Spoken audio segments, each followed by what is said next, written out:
right? So one example that we have is that they threw the babies into the Nile. The other, in general, they spilled Jewish blood, right? That is euphemism for murder, right? Spilling blood, and as like a punishment, a measure for measure reaction, let's say, a response, God turned their whole world, as we're going to see in a second, God turned their whole world into blood. They threw the babies into the Nile. Another thing that that Pharaoh did, which is very weird and whatever, we have a tradition that he had leprosy. And so he had a skin condition. And what skin condition that he has, a whole discussion. But he had a skin condition that he believed would only be, and apparently this actually helped, and that is he bathed in the blood of Jewish babies. And so every now and again he would like murder 300 Jewish babies in order to get fresh blood for his blood baths, right? So that is, again, right, one of the reasons why it specifically started, right, he goes to Pharaoh at the Nile, starts there, whatever. Okay. Just very quickly, some of the other ideas. It specifically attacked the water because they prevented the Jewish women from going to the mikvah, right, and using the Nile, using the water for their own ritual purposes. And they also forced the Jewish people to be water carriers. So they, made the Jewish people's lives bittered by carrying water, lugging water around. So now they no longer had to do. In fact, according to some opinions, starting at the first plague is when their slavery stopped. According to other opinions, it lasted for a little bit while longer. But anyways, and then finally, all the fish, as we're going to see, all the fish died from the water turned to blood, right? And the Jewish people, some of you know a good song about this, Jewish song. Okay, not good, but it's a Jewish song, right? About this. And the Jewish people, their reproduction is always compared, or one of the things that we ask for, we pray for, is that the Jewish people's reproduction be like fish. They have lots of babies, evidently, right? And so they stopped the Jewish people from reproducing, so therefore they had all their fish killed. Okay, it's a little more of a stretch, but whatever. Those are all the things that the rabbis say. Now, just very quickly, we have to appreciate that this is the way God works. God never punishes, and this is actually a very important lesson for those of you who ever want to raise children properly, is that you have to be like God in a sense. This is an incredible lesson. God punishes us. God interacts with us in a mida keneged mida fashion, meaning depending on what we do, that is how God reacts, how God responds. And there are really two reasons for this. You guys know why he does this? So one of the things is that it's just the most fair possible thing that you could do, right? If God is all justice and all good, then we have to get exactly what we deserve. Okay, how that works if you were late for school last week because you got because Vivo wasn't whatever, I don't know. You can't really say, I wasn't a bad bus driver when I drove the bus. Why am I always late on the... it doesn't work exactly the way you think it works, but there has to be a measure for measure response because God is perfectly just. That's one very important lesson. And so in terms of us raising kids, it's very important that when you punish a child, you have to make sure that the punishment fits the crime. Meaning, you give a kid a timeout when they're misbehaving or when they're hitting their sister, let's say, right? Because the kid has to understand, this is a response. This makes sense. Meaning, once the kid understands, they're yeah, I'm not playing nice with my sister. I'm going to have a timeout. They get to the point where, they're okay, I totally understand this. I understand why this works. Whereas when you think, you're not eating your beans or whatever, right? And you get a timeout for that. That doesn't make any sense, right? If you're not eating your supper, so you can't go on to dessert, that's going to make sense, and a kid is going to understand why they're being punished that way, right? In the exact same way that God punishes us so that we can understand what we did that was wrong, so too we have to do that when we have, God willing, when we have kids. Anyways, that's one idea, and obviously the other concept is that when the thing makes sense to us, that is what enables us to correct the problem, to rehabilitate ourselves. Okay? So it's very important to appreciate that all these things that God, all these plagues, right, were made so that they were trying to get a response from Pharaoh and from the Egyptian world. from Egyptian society, right? And so they were all specifically like Mida connected Mida. They were like measure for measure exactly based on what they did to the Jews. The Egyptians got back to themselves. Okay. Now, so we started with sentence 15. It says, "Go to Pharaoh in the morning. Behold, he is going forth to the water, and you shall stand opposite him on the bank of the Nile, and the staff, and you shall say to him, the Lord God of the Hebrews sent me to you, saying, send forth my people so that they may serve me in the desert. Behold, until now you have not hearkened. You haven't listened yet." Right? There's an interesting thing here, just very, very quickly. It says in sentence 14, it says, he's refused to let the people out. And then in sentence 16, it says, send forth my people so that they may serve me in the desert. If you guys speak a little Hebrew, you'll see that in the Hebrew, the word shaleach is used for both of those. Meaning, and shalach doesn't mean to like passively let the Jewish people out. It means to literally send them out. And the rabbis use this as another means or another example as to like this birth process, right? A baby is never naturally born without the mother like pushing the kid out, right? Meaning it wasn't supposed to be a passive like, okay, fine, I give up, uncle, you twisted my arm, I'll let the Jewish people out. He had to literally send them out. He maybe even chase them out, right? Throw them out. He had to be active in this regard. Now the rabbis point another idea out that's very, whatever, it's valuable for us to think about, and that is that they say that whenever you're trying to correct something, whenever you're trying to repent or to do tshuva, you should always do it in the manner in which you sin. Meaning, like, if you spoke really badly about someone behind their back and like you want to make up for it, so the thing to do is not to give charity, right, or to like pray really hard, right? It's to speak really nice about them, right? So if you, whatever it is, if you used a certain part of your body or a certain a certain thing that you had in order to do something negative, right, you should use that exact same thing to now do the positive, right? This is an idea from Rabbi Yonah for those of you who know who that is. Anyways, so that's why, in the exact same way that the Pharaoh was active in engaging or enslaving the Jewish people, so too he was going to have to be active in throwing them out. And that's why, if you look at sentence 17, he says, so said the Lord, right? With this you will know that I am God. Meaning, these 10 plagues, like I said before, these 10 plagues are not about getting the Jewish people out. These 10 plagues are about making a statement, a theological statement, so that Pharaoh knows that he is the Lord, right? To quote a good Pulp Fiction reference. Okay? You shall know that I am the Lord. Okay, so... Okay. He just really likes Judaism. It's really religious. Okay, let's move right along. Okay, so the question now is, why does this... And you're all going to get this question wrong, okay? Well, you might not, actually. But, like, there's like a... Whatever, we'll see. Why does the warning for this plague happen at the Nile? Yeah? Okay, we'll get there in a second. That's good. So that really is the right answer. We'll get to that in a second. Most people think that it's at the Nile because that's the plague, right?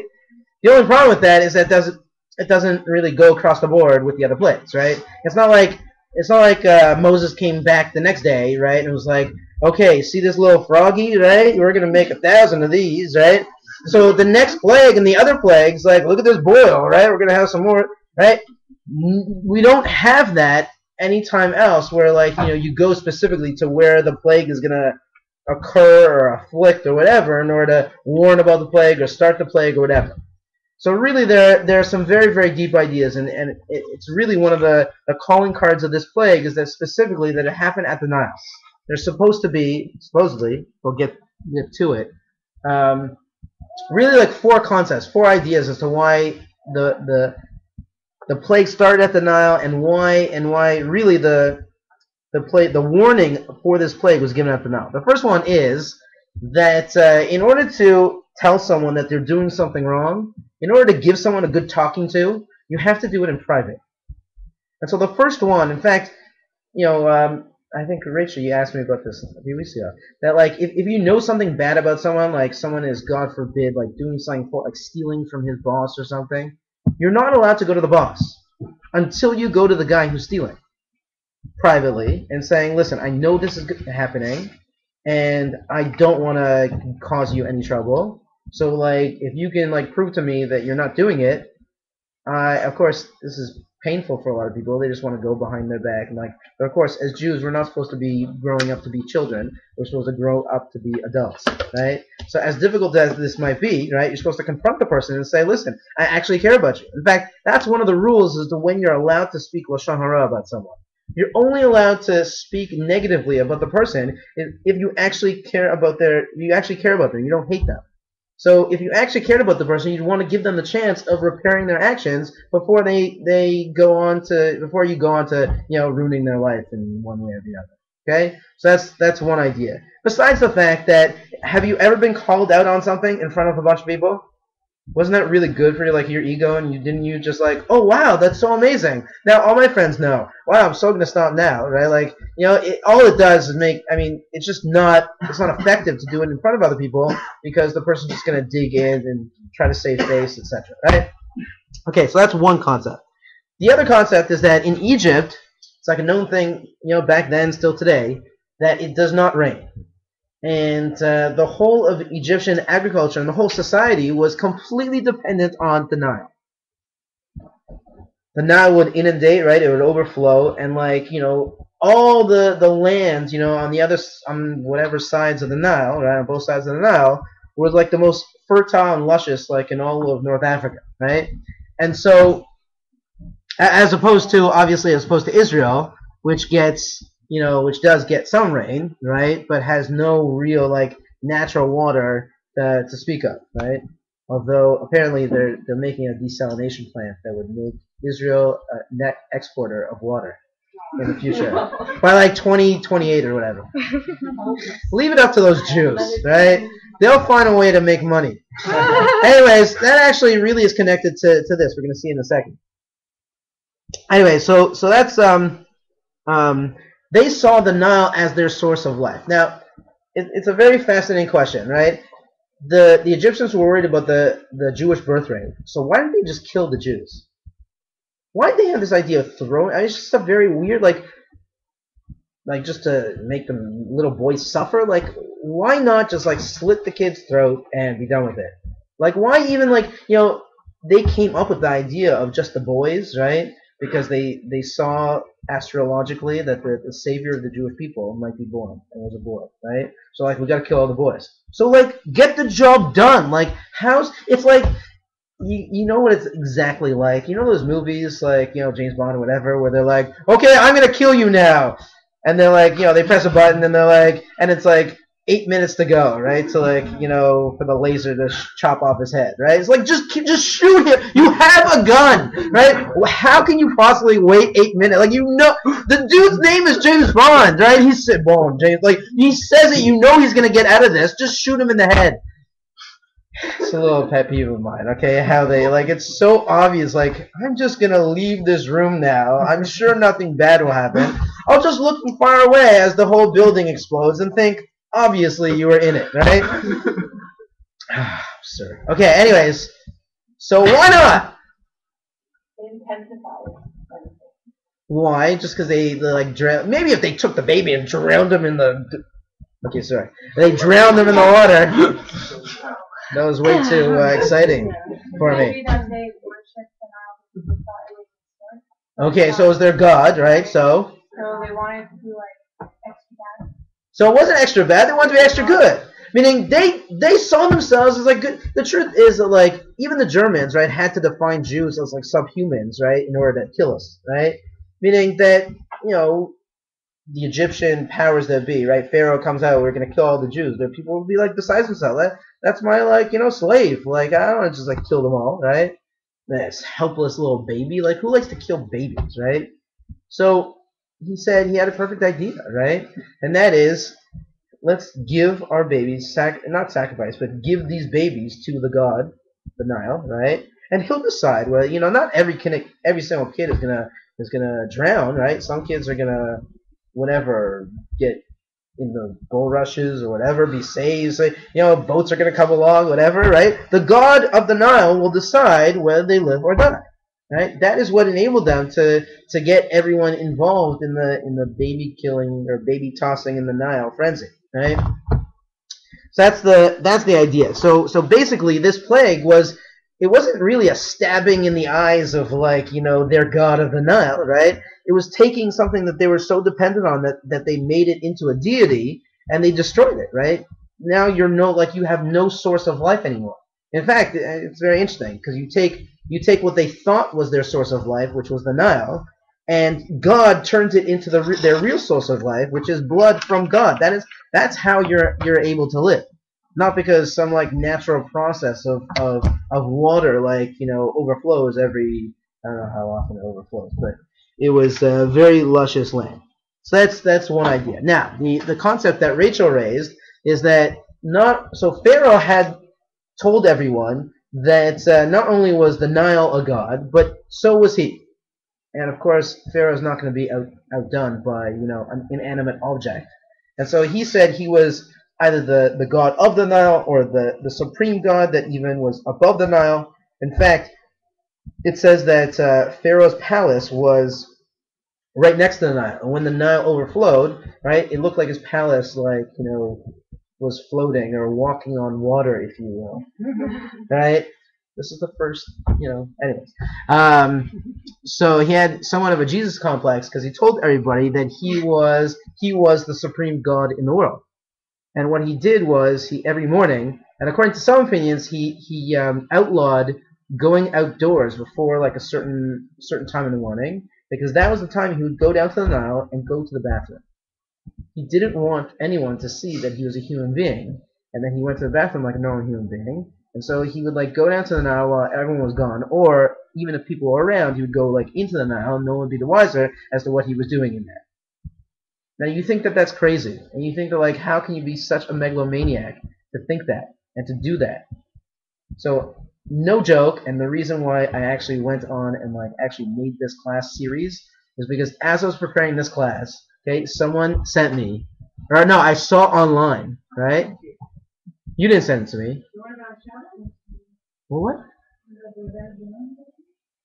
Oh, no. I didn't see that. Oh, you sent that to me? Oh, shoot. I don't even have that up. Anyways, I can post this or send this to you. It's I was writing this class when Kim Jong-il died. Right? You guys know that he was the dictator. He was the head of North Korea, right? So someone posted online this following article, and it's called "The 10 Most Insane Delusions of Kim Jong-il."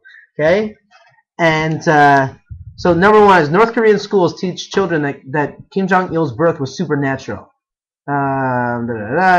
His arrival was accompanied by the apparition of a new star, which is the same as Jesus, I believe. Anyways, the seasons then spontaneously changed from winter to spring, and a double rainbow all the way appeared, followed by a talking iceberg. Okay, so hold on, it gets better, right? Number 3, and Tiffany can attest to this, and I'll post this because it's so ridiculous. Number 3 states, state textbooks claim Kim Jong-il does not produce urine or feces. This is what they teach their children, right, in textbooks in North Korea, right? This is what they actually believe about him. So it's so fascinating. I mean, there are Kim Jong-il claimed to be the world's greatest golfer in 1994. Have you heard about this? So in 1994, Pyongyang media, that's the capital, right, reported that he shot 38 under par on a regulation 18-hole course, including 5 holes in 1. Okay, hold on, it gets better. Oh, that's so horrible. He imprisoned relatives of convicts because he is convinced the stain of criminality persists for 3 generations. Awesome. He had a fear of flying, so he only took, he had this, like, sweet train. That's what the train, he had a heart attack on that train. He died on the train. Yeah.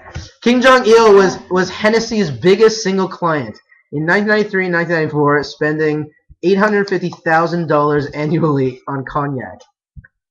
He's crazy. Okay, so you look at this guy as like just like a total buffoon, right? And a total megalomaniac, right? But like the last delusion, the last case was that he built on the South Korean North Korean border, right? He built a model city because he wanted to show the South Koreans that they were like so much better. You understand, like all of North Korea, like they're all starving to death because they have no money, right? But he built a whole functional city. Okay, the only problem is it's not really functional. It has everything you can need, like hospitals, everything, but no one lives there. And all the buildings, they don't have glass or like rooms. They're all like shells, right? So it's a whole city, just like stick it to the South Koreans, so they can look over the border and be like, "Wow, North Korea is awesome," right? And be like jealous. What? Okay, it got public, right? But like, so it's so fascinating because this really is not that much time. This really is like the central aspect to this play, and that is that you see. We're going to see in a few minutes. We're going to see that the central like theme, central lesson of this play is that of ego, right? Of just being in your own little world and being so ridiculous and seeing the negativity that can come from being an egotistical, having like a huge head, as they say. So let's go on very, very quickly. Just a few details of the plague. So it turned all the clean water, and if you go through the words, you can see it says explicitly, it turned all the clean water in all of Egypt into blood, except for, and most people know this, except for the water that the Jews had, right? So the Jews lived in a place called Goshen, Thornhill, if you will, right?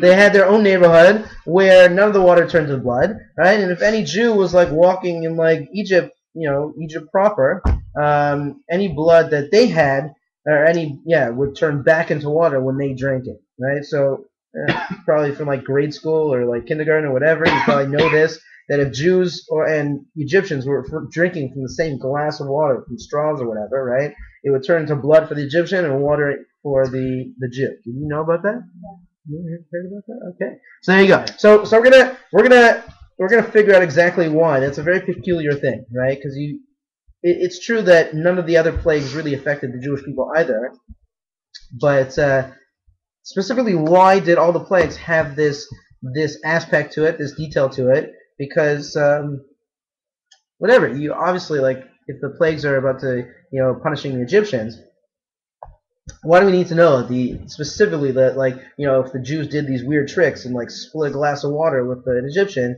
that it would work like that? Okay, so we'll have to answer that peculiar thing. The other thing is that all the fish died, and the only reason I'm saying this is the Torah says it explicitly, but the only reason I add this is because according to some opinions, this was the actual plague, that all the fish died. Meaning it wasn't such a big deal. The Nile, there were other, as we're going to see, there were other sources of water that they could get. But this only lasted for 7 days, according to some people, 3 weeks. But even when it turned back into water, all the fish were dead. And if you've ever been around dead fish, it's stanky, okay? And so that lasted for the whole year that all these plagues went, right? All these plagues lasted a year in total, right? Meaning all 10 plagues lasted a year, right? So, according to some, that was the real. And what's interesting is that it says that in sentence number 22, it says, "And the necromancers, like the magicians of Egypt, did likewise with their secret rites." Right? They had magic, whatever. Meaning they were able to turn water into blood as well. The question obviously is, where did they get their hands on some water? Because every time they had water, it would turn to blood, right? So if they bought water from Jews, it wouldn't turn back into blood. And the Jews became very, very wealthy because of this.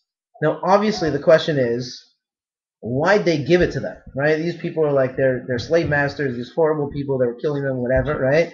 Well, and then like they're dying of thirst, and they're like, please give, like, just I'll pay for it, right? Give me some water.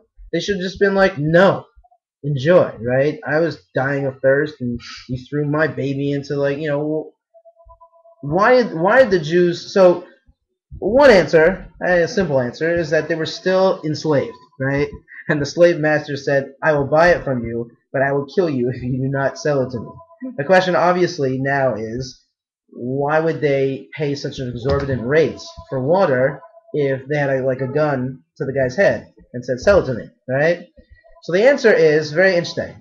And that is, we see the same thing with the manna in heaven, or from heaven, that in the desert, that how much manna you got was, or sorry, not how much, but how far it fell from heaven, how far it landed from your tent or whatever, was based on how righteous you were.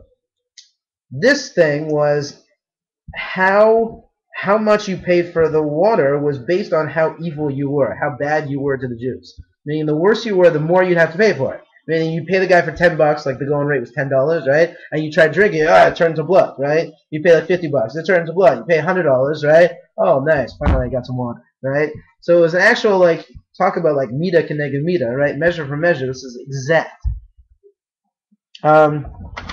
What's interesting is that the Torah says that the blood was everywhere. It was even like all water turned into blood, meaning all moisture whatsoever turned into blood.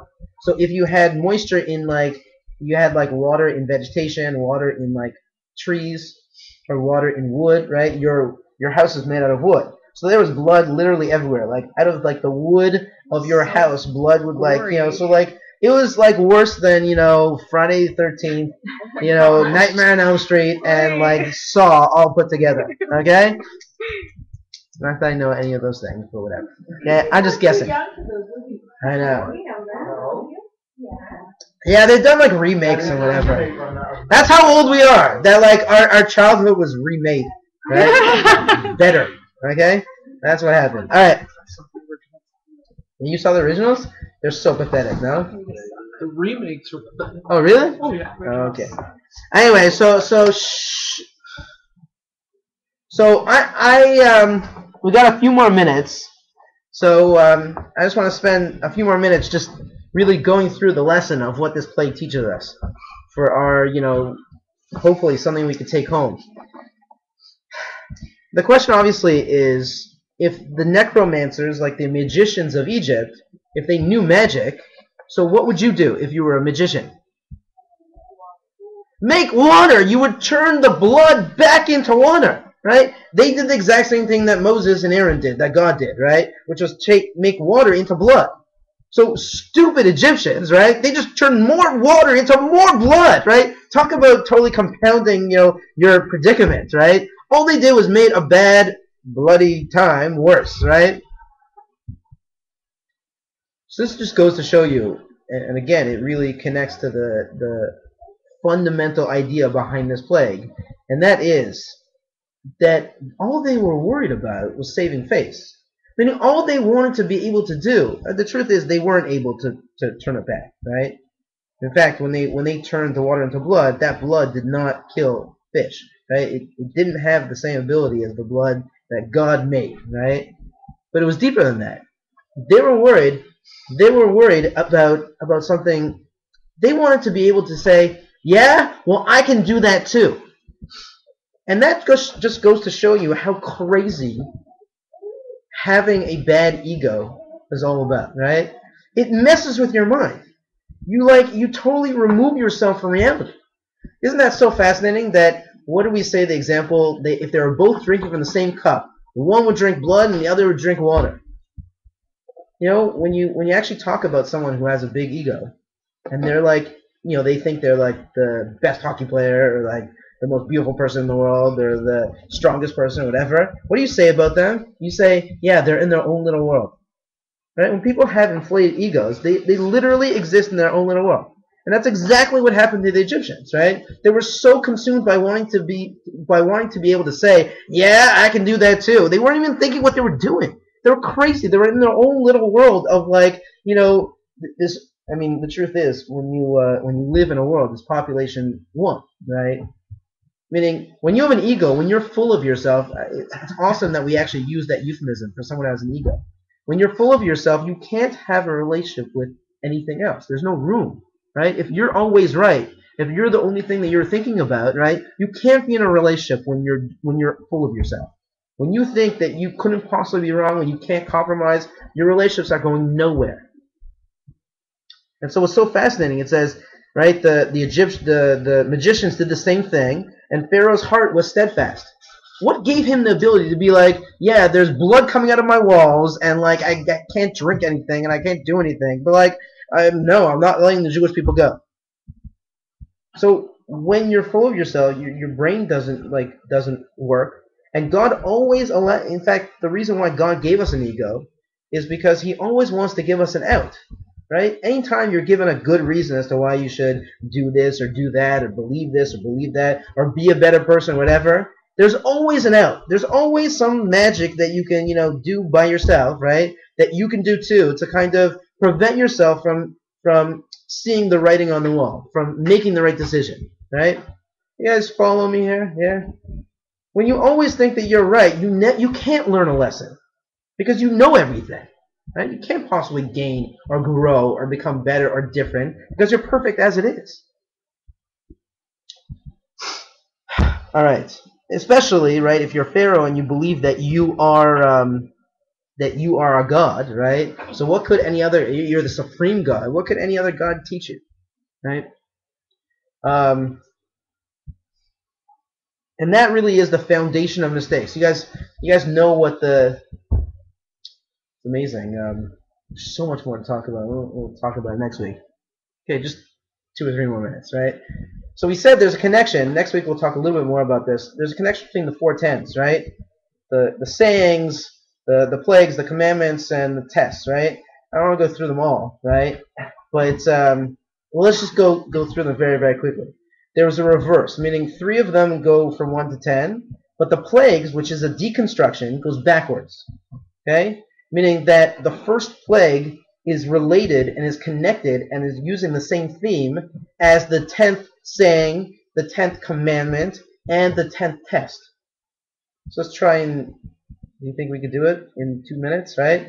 So what is the 10th test? The 10th test was whether to kill his son or not, right? It was Abraham, right? Sunday night we're talking about it. It was the Akedah Yitzchak, the binding of Isaac, right? Whether to spill his blood. Right? Totally connected, obviously, right? Then, what is the 10th saying? The 10th saying that God said, even though the Maharal has a different opinion, the 10th saying is, let there be man. Right? It was the creation of man. It's amazing, right? Even if you poison someone, if you kill them and they don't bleed, right, we still use the euphemism. In fact, the Torah says it. You are a spiller of blood. That the essence, what enables them to live on is their blood, and you're spilling it. You're killing them.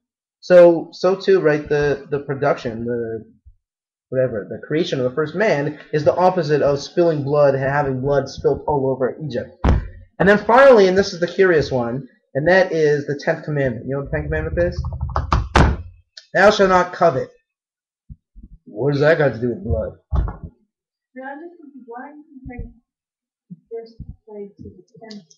So the plagues were a deconstruction of what was of the evil that was built, right?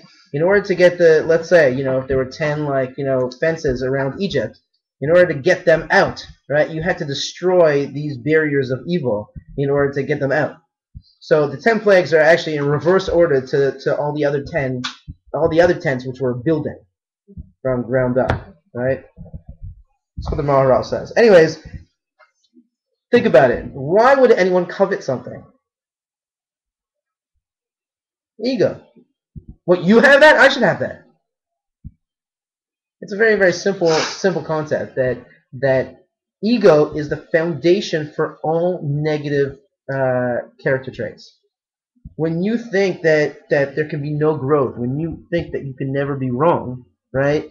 In fact, the rabbis point something out very interesting, right? If you were looking up at the 10 plagues, some of you have heard this idea before.